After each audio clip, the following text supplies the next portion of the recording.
Welcome back to Fourth and Pain, the only pro wrestling show hosted by an NFL athlete and a weight loss champion. He's Adam Carriker. I'm Chuck Carroll. Second down time. And third down, we're going to be speaking with Mr. Anderson. There you go. But this down, training camp right around the corner. You're reporting to Ashburn. Gosh, man, just in a couple of days.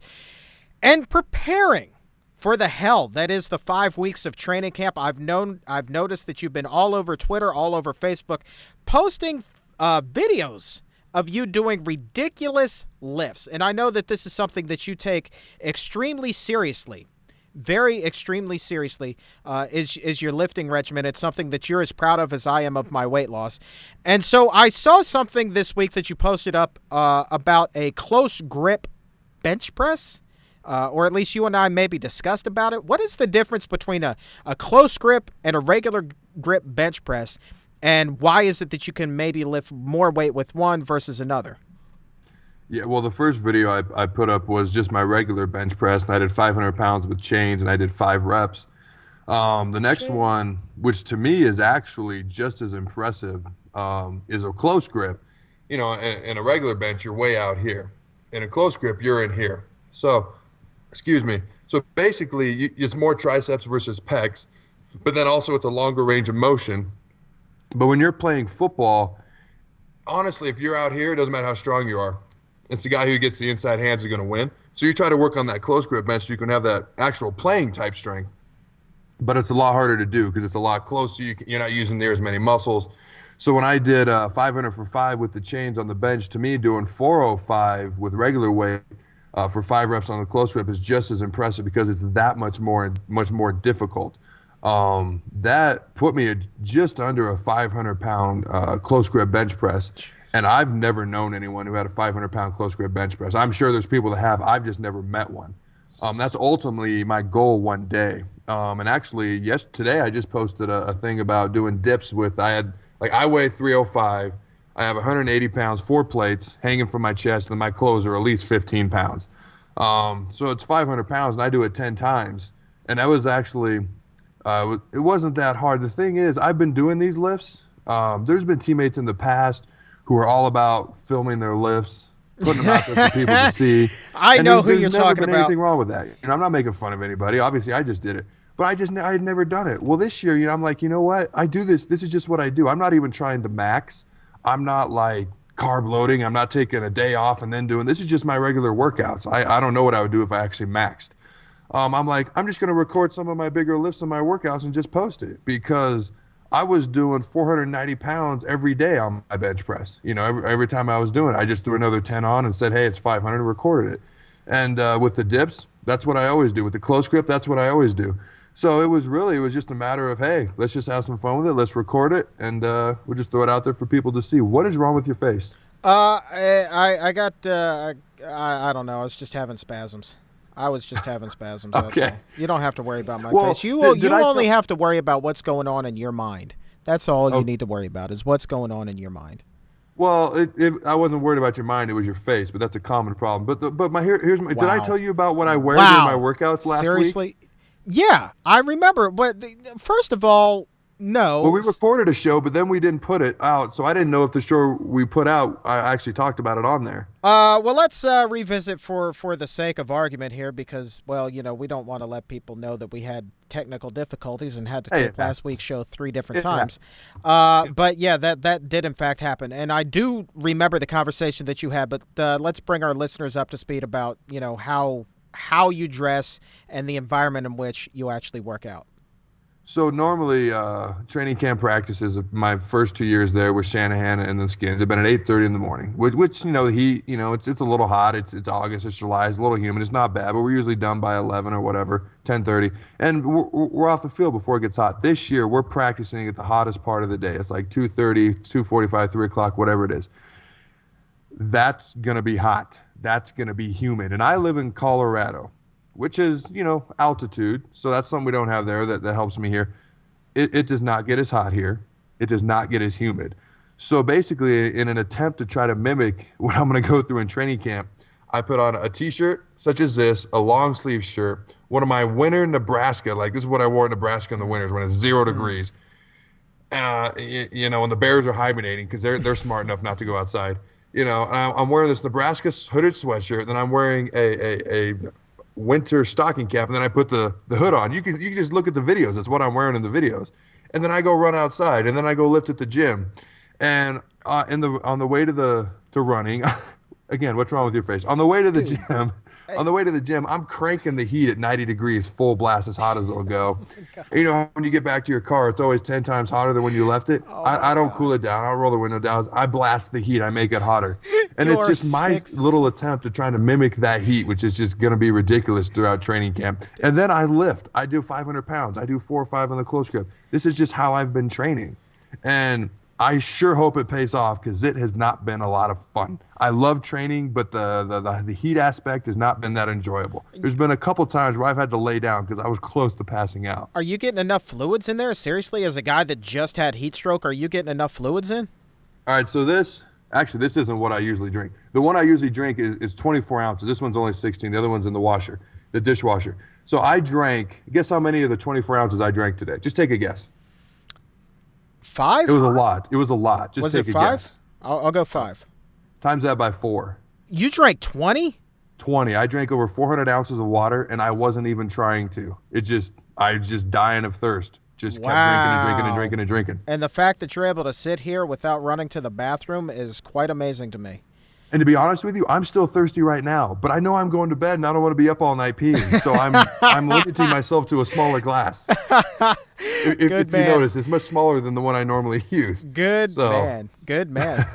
But let me ask you this, man. I mean, obviously you've been really working hard on making sure that you're as strong as possible. But are you as strong now as you've ever been? Or are you stronger now than ever?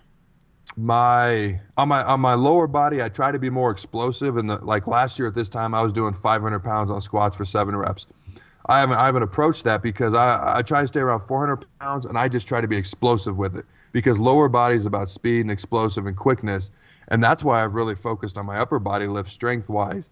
And, yeah, this is definitely the strongest I've ever been upper body-wise. I've never put 500 pounds on a bar and done it before. Do you think... I've never done 500 pounds on dips for 10 before. So this is definitely the strongest upper body I've ever been. All right, well, I've actually dropped a couple pounds. Like, I'm right around 165 now. So do you think you could actually press me over your head a la Lex Luger back in the day or anybody really? Yeah, I'm pretty sure I could. Oh, dude, then we need to have some I just don't know where publicity I'd grab shots on to have a handle. All right, first of all, there's plenty to grab onto. Second of all, yes, toot your own horn. But yeah, no, man, I think that we need to. That is sick. Have you taken a measuring tape to your biceps? Like, I mean, you've got to be seriously. Wasn't big enough. The measuring tape wasn't big enough. I had to use like 3 yardsticks. Because yardsticks, if I could talk, yardsticks wrap around the arm. But no, man, I'm seriously curious. Like, I would imagine at this point, as big as that arm is, it has to be approaching what Hulk Hogan had back in the day. Seriously. No, I've never actually measured. Everyone asks me to. I just never have. Like, I don't lift for size. I don't lift for appearance. It's a side effect. It's a wonderful benefit. But I lift for performance. If I was lifting for appearance, I would be doing 10 to 12 reps trying to get cut. But I'm doing 4 to 5 just trying to get as strong as I can. So there's a difference. Gotcha. There may be a future Lerani pick coming out before camp starts, though, of my own in a non-pink shirt. Okay. All right. Well, maybe we can put them side by side, the right way and the wrong way. Maybe something like that. Well, go ahead. I'm sorry. Maybe something like that. You on board with that? A left, right, the Carriker workout, the Carroll workout. Yeah, we could do that. Well, actually, something I didn't talk about before, even with you, I don't know that I've been on this strict diet. I actually had Billy Beck, world's best trainer, great guy, has flown out to see me 3 times, has not charged me. I buy a lot of his products, so I think that's kind of the offsetting thing. But the dude is just a great guy, great trainer. And he put me on this eating regimen, and basically I eat 6 small meals every 3 hours. And for 7 days a week, that's 42 meals. And when I say I eat them healthy, I mean they're not just healthy; they're perfect. My man. I try to eat as perfect as I can, and then I get four. I've changed the name. They used to be cheat meals when I went out with you. Now they're reward meals. I like reward meals better. Okay. And you've seen me eat a reward meal at B-Dubs. Oh, I have. I hammer 12 wings like it's nothing, a hamburger. Then we go to Cold Stone fries. I mean, I enjoy that reward meal, but the other 38 meals, I eat as healthy as I can. Yeah, man, you do it upright. So you're coming into camp in shape. Last question about you before we turn into General Redskins. How important is it for a player actually, such as yourself, to come into camp in shape? Like, I mean, tell me about the difference from day one if you came in the kind of shape that you are versus somebody that may not be all together there. Albert Hainsworth. You know, you don't actually need to come in like world-class shape in the beginning of camp. It's not a bad thing whatsoever if you do. But running 110 yards, running 50 yards pulling a sled, doing all that redirection and cutting, getting on the treadmill, stair climb, that stuff is great. But it's different than football shape. You can't get in football shape without playing football. It's the only way to do it, and the only way to play football is training camp, and that's the only way to get in football shape. So you need to come in good shape. If you come in tip-top shape, that's awesome. But if you don't, really you just need to come in shape because then you can get in football shape. And that's when you get ready for the season. What happens with a lot of guys is they try to come in as immaculate as they can. They end up overtraining. And then camp is hard, and they end up getting hurt, and it's just too much. So I'm going to come in good shape, but then I'm going to get in football shape. Yeah, what is the difference between good shape and football shape? You know, in layman's terms, coaches and players always throw out that term, football shape. But what exactly does it mean to be in football shape? There is like one of the major things we do is we run half gassers, which is basically running not the length of the field, but the width of the field and back. So you run over and you run back. And that's 53 1/3 yards, so 106 2/3 yards. And you're supposed to do it in 20 seconds, and we'll do it 10 times. And if you do that and you make that in 20 seconds or less, you know, you're considered in pretty good shape.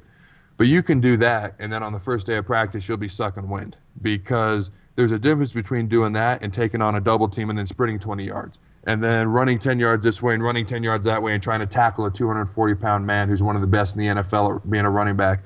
Then you got to run a hoop around its offensive lineman who's really good. And then you got to run 20 yards downfield after the ball. It's so much more cutting. There's so much more pushing. There's so much more resistance. And then quick bursts. And I'm talking about D-linemen. Like DBs, they run a lot more. You know, it's just different because you're lifting, like you're doing what you do in the lift room, in the weight room, and in your conditioning, you're doing it all at once. And it's a lot more short bursts. It's a lot more reps. Like I'm never going to run 60 of those half gassers. You know, I'm going to run 10. But we're in a game, I could take 60 plays. You know, obviously it's not as far. It's just it's a little bit different. All right. And last question here because we're running out of time. RG3 finally under contract, got that done last week here, signed a 4-year deal with an option for a 5th, I do believe. How important is it for him to be in camp on time, even though he's already been there through rookie camp and OTAs? For our situation, it was very important. If it was a situation where he was going to sit a year or he was going to learn from the guy ahead of him, you know, yeah, it's obviously optimal if he can be in camp, but he's got time. Whereas he's going to come in and he has been declared the starter and he is the man right out the gate. I mean, he's obviously going to be in camp, and that's huge because as many reps as he can get, the better. The more he can learn the offense, he can get, you know, in cohesiveness with the rest of the receivers, even just getting the snap from the center, you know, something you take for granted. But all of a sudden you don't get it. There's a fumble.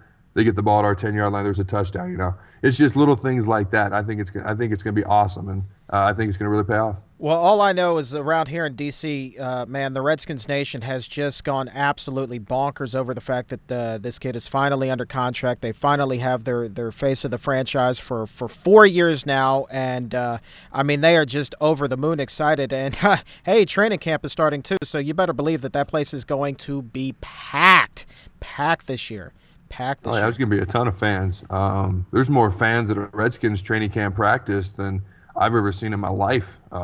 Fans around here, they're nuts for football, and I love it. No doubt. All right, so look, we're talking Redskins right now, but on the flip side of the break, very special guest, Mr. Anderson. He's going to be joining us. But I must tell you, for the second time in as many weeks, we have a cheesehead on the show, Adam. I don't know what to say. I mean, I don't know what to say. What is it with TNA and Green Bay Packers fans? I mean, seriously, I get because Anderson is actually from that area. But what is Austin Aries tied to the Green Bay Packers? I mean, come on, people. Why? Why? Well, maybe it's because Austin's a vegetarian and cheeseheads or not. I don't know. I have no idea. I'm just trying to make some sort of connection. There's nothing there. Seriously, man. I'm drawing a blank, too. So maybe we'll ask Mr. Anderson about that on the other side of the break. Stick around. It'll be Third Down with Mr. Anderson right here on Fourth and Pain.